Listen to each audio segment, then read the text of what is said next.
खबर शामिल करते हैं हमारे 18 न्यूज़ के चीफ रिपोर्टर मोहम्मद यूसुफ नासिर से।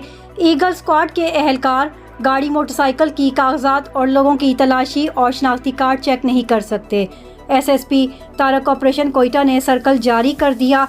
महकमा पुलिस कोयटा की तरफ से ईगल फोर्स के लिए सख्त हिदायत। ईगल फोर्स के जवान अपने एरिया में मुताल्लिका थाना के एसएचओ के गैर गश्त नहीं कर सकेंगे। लॉकडाउन के हवाला से दुकानें बंद करने का इख्तियार उनको नहीं होगा। ईगल फोर्स गाड़ियों, मोटरसाइकिलों के कागजात की चेकिंग नहीं कर सकेंगे। ईगल फोर्स के नौजवान किसी बंदे से शनाख्ती कार्ड का नहीं पूछ सकते। अवाम उन्नास के साथ इंतहाई नरमी के साथ पेश आएंगे। किसी के साथ मारपीट नहीं कर सकेंगे। खिलाफ वर्जी करने पर स्क्वाड के मुलाजमीन के खिलाफ महकमाना कार्रवाई अमल में लाई जाएगी। किसी भी एरिया में मुतल्लिका थाना के एसएचओ अगर चेकिंग करना चाहे तो ईगल फोर्स महज 7 गाड़ी रहेगी। तमाम थानों, पुलिस डिप्टी अफसरान और मोहर्रर हजरात को सख्ती के साथ ताकीद की गई है कि वो ईगल फोर्स के मुतालिक हिदायत पर सख्ती के साथ अमल दरामद करें।